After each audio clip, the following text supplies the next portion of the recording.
Ladies and gentlemen, inhabitants of planet Earth, welcome to the first ever Dreambubble Podcast. Woo! Hello. Welcome. I am Dan, otherwise known as Hyperdude on Dreambubble.me, and I'm here with lovely staff from Dreambubble. If you guys can say hi. Hi. I already said hi. I'm Sanna. And hi, I'm Steven or Claw on the forum. Yep. So, Stephen and Santa are active moderators and staff members on the forum, and they're doing a fantastic job so far on Dreambubble. We also have two other members, Tyler and Crispy, who unfortunately couldn't be here during the recording.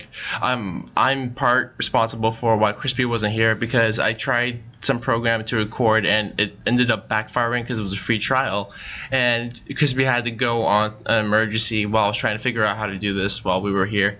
So super apologies for that.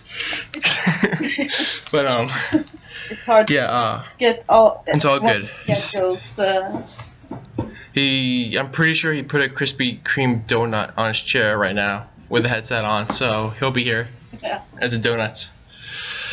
Alright, so the Dreambubble Podcast is basically a podcast that talk about anything Dreambubble.me related, and Dreambubble.me is basically a fan site for a game called Dreams, made by Media Molecule. And for those who do not know what Dreams is, it's basically a play, create, share game. If some of you are familiar with Little Big Planet, then you know, like, you can like make your own levels, stuff like that. And that's kind of what Dreams is, but it's a more of a 3D aspect type of curating game. And it was announced, I believe, at E3 June 15th. When Alex Evans showed a teaser that made everyone's mind boggle and confused to see curious about what Dreams has to offer, and it's a really great trailer. And from then on, myself and a few others decided to make a fan site for that game, and that's when Dreambubbles.me came to birth. And now here we are. We're doing a podcast on that, and the podcast is about Dreambubble.me and Dream stuff. Now, we don't know much about Dreams yet. We won't hear more about it until Paris Games Week, which is October 27th. And we're going to hear across the whole week. And it's going to be during October 28th to November 1st. So stick around with us so we can hear more about Dreams. And, yep. So here we are. Whew, that was a mouthful. So if you hear music, that's currently made by apparently Shane. He's a person, part robot, part Terraway lover, and he is really talented and made that dreamish music you're gonna hear in the beginning as our intro song. So special thank you to you, Shane. You're awesome. And if you guys are interested in Dreambubble.me, just go to www.dreambubble.me, and then you can either check out our forums, check out our chat, a wiki, or you can check out the other thing. I completely forgot what it was called. It was forums, wiki, chat, and the news, which will link you to the Media Molecule website with all the news stuff. But if you click on forum, you'll see some mind-dazzling art on the homepage and on the forum. And that art obviously is created by a super talented artist, Clara, which is also Santa's daughter. And she made this fantastic wallpapers and stuff, and look like herself, Santa here. Made some really amazing assets for the site too. And Tyler, he took the assets, and we designed this site with those assets, and it looks phenomenal. So special thank you to you, Santa, and your daughter Clara for the amazing artwork. Yeah. That was a breather. Great job on that, I think. Yeah, fantastic job. Yeah. I particularly like the one with the firefly and the bubbles in the chat. Oh yeah, it's really cool. Cute. Yeah. Maybe she can make that in Dreams. I know, it's so It's cool. fun, yeah. You can even make a whole website in Dreams, maybe. Who knows? So, we're kind of Dreambubble. Like we said, it started development during when me and Alex Evans announced Dreams on E3, and from then it took us around 2 months, I believe, to make the site. We went through 2 or 3 different forum softwares and a lot of discussion of how we wanted our site to reflect Dreams. And then Santa came up with this thing called a Dreambubble because we saw bubbles in the teaser. Yeah. And we thought it would be a really great name. And we ended up deciding to use Dreambubble and focusing around bubbles of dreams. And throughout that moment, it slowly started coming up to shape. And then I believe it was not August. Was it August? Yeah, August 25th we launched. Yeah. And holy cow, the response. Right, like we got, I believe, what was it, 30 members in the first day. It was unbelievable, and I was like, holy cow, people are really excited about dreams and to share their dreams and stuff with us. And it was a really remarkable experience, and that's from then on, people have been discussing dream stuff, speculation on what they see, more of when is Paris Game Week gonna happen, we want it now, and all this other really cool stuff. We have a whole community right here waiting for more dream stuff here on Dreambubble, and it's pretty awesome, and we want to thank everybody for that so much. So in terms of thanking everybody and having a community that grows, we decided to make a podcast too, and that's where this Dreambubble podcast comes to play. Every now and then, once in a blue moon or so, when we're all free, we'll probably hop on and have a podcast with different guests and such like that, like every other podcast, but talk about dreams and Mia Molecule stuff. Yeah. That's the plan. So the first big question to everybody, what do you think about dreams? From the moment you saw the concept trailer at the PlayStation 4 event to the moment you saw the Dreams trailer at E3, what do you guys think? Yeah, I think that the first time that we even heard that they were making something else, that was a really long time ago, before E3 and everything. So it was like I was waiting for them to announce a PS4 game. Yeah, me too. For like ages. Yeah, and they came out with Tearaway Unfolded, which came out recently, I believe in August or September. It came out in September. Yeah. And that game is phenomenal. It was a more extended and beautiful version of Tearaway on the Vita. Yeah. And the team did fantastic on that. Yeah. And now they're coming up with another one called Dreams. Hooray. I know, Pratt, you were pretty speculative about the trailer too.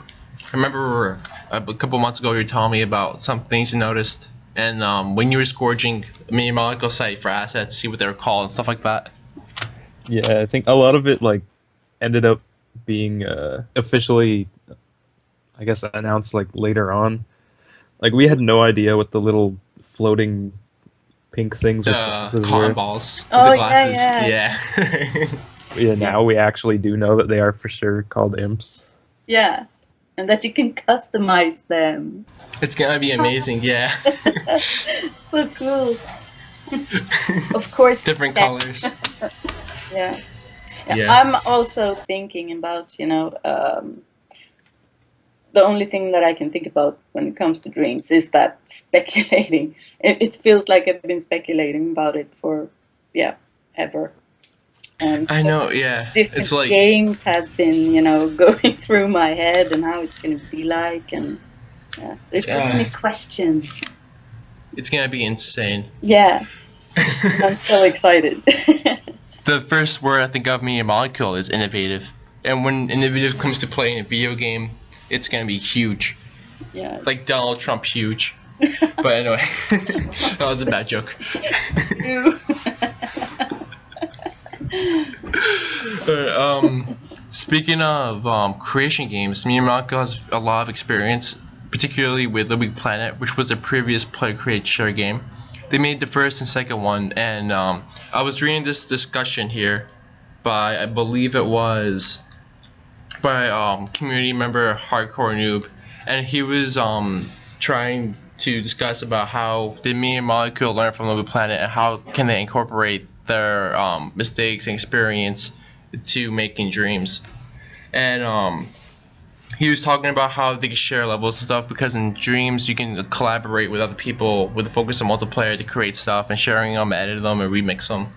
So what do you guys think about how the experience base from Little Big Planet that Media Molecule developed? How would they incorporate that into dreams, or what could they learn from it that could help them improve on the next generation of Play, Create, Share? Yeah. You begin. It's a really long question. Well, I mean, like over here he talks about Morpheus, how they can incorporate VR, which they may actually, because if I recall correctly, Mark Healy said they might. Yeah, in the They're future. experimenting with it. Yeah. Yeah. In the future. In the future, yeah. Didn't he say like it's a no-brainer that they're gonna do that? So Definitely, yeah. yeah, so that's cool. I think the only thing holding the VR back is I've heard, I don't know like anything about VR, but I've heard that 30 frames per second with virtual reality stuff tends to give people like headaches and nausea. Yeah. And that would probably be a problem. Okay. It could, yeah. Yeah. Well, I mean, everything is once, experimental. I felt a bit yeah. Oh, have you tried a VR, Santa? Or Huh? have you tried a virtual reality headset yet? Or Yeah. is it like Oculus Rift, we have one at oh, no way, that's amazing. yeah, we have one at work. But I don't use it really because I feel a bit motion sickness, you know. What kind of experiments did you use? Or the demo they have? Yeah, it was really simple things, you know. You can go on a roller coaster or Oh, that's so cool. ride a really, really big swing and some scary corridors, you know, and you get jump Yeah. scares, stuff like that. Oh gosh. Yeah. Like virtual reality horror. Oh my gosh. That's gonna be crazy. Like imagine if people make like roller coasters and stuff like you mentioned and haunted houses and dreams. And if they had VR for that. Oh yeah. Oh yeah. Cool. Speaking of learning from other people and such, Alex Evans, one of the techie guys in Media Molecule, who was one of the leads in Dreams, he did a SIGGRAPH and Umbra Ignite presentation on learning from failure of how they made the engine.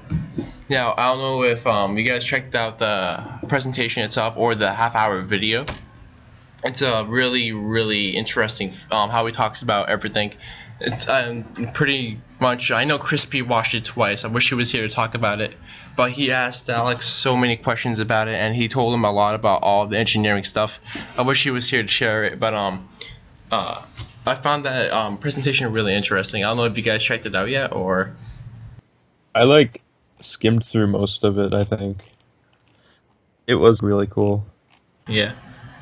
Like basically what he said was after a couple of years of testing out his way of doing the engine, they ended up using splats. And he showed us the engine during one of the Twitch streams. And like you can see like a huge amount of objects on one screen with no frame rate drop, and it looks really, really cool. Yeah. And they're like all different, and it's really nice. And you can see a whole bunch of animation and concept art that John made. John, I forgot his last name, I apologize. You can see artwork Curry made too. And Antoine, the guy who developed the prototype for Morpheus and the PlayStation Move, who now works in Media Molecule, you can see some of his stuff back then too. Super cool. Yeah, it was really cool. He was awesome. Yeah. Yeah. Alright. Now, I was checking the forum discussion board today on Dreambubble, and I've seen a chock load of discussions, which I can't thank you enough for hyping people up and speculating, getting them to participate and stuff. Yeah. The community do that. I know this one was a teaser trailer analysis by Stampy. Now, Stampy, he made two-parter trailer analysis, and it's phenomenal, professional, and it felt like a documentary. I don't know if you guys have saw that yet. Yeah. And it's really awesome. Yeah, me and Monica praised him, and he got me and Monica talking about other stuff after they saw the video and stuff. And Alex Evans, who on Twitter, he was like, "How is this incredible? Do we have a bug in our office? How does he know all this?" It was so funny. But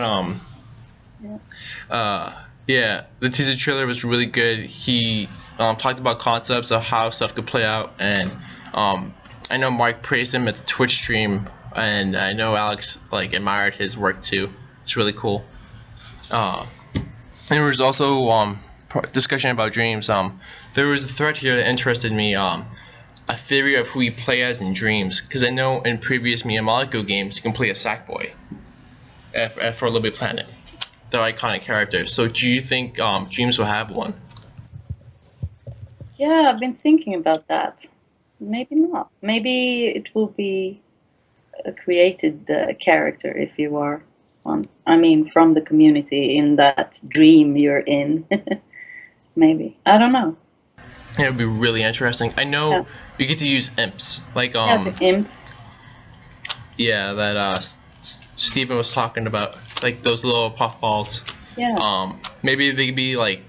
There was this one observation someone noticed, like maybe like these puffballs you can actually like possess a certain object in a person's dream and play as it, or something. That was like what one person had a theory for. I don't know if that would be pretty cool. Yeah.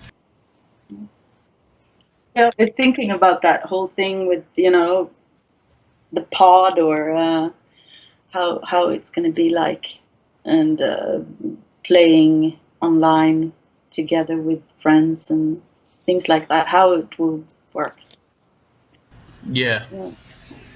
It'll be like how many like people would be inside a session for dreams. Yeah.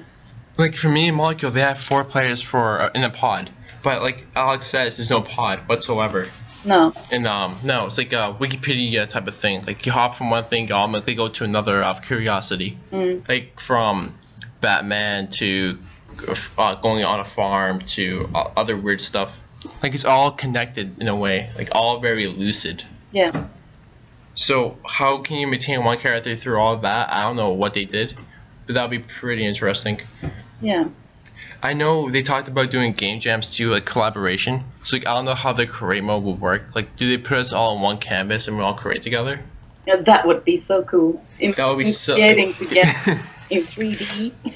Yeah, that would be amazing. Like. Yeah, you can have that corner. I'll take that one. Assign everybody a section of the map and to like work on it, and then let them combine them together. Yeah. That'll be kind of cool though. Yeah. Speaking of that, what do you think the controls in Dreams would be like? Yeah. They showed off a lot of motion controls, haven't they? Yeah. They have. Definitely. Yeah. With the DualShock 4 and the PlayStation Move. I also noticed on the Twitch stream when they were showing off the Miyamaka Studio, every computer had a PS4 camera.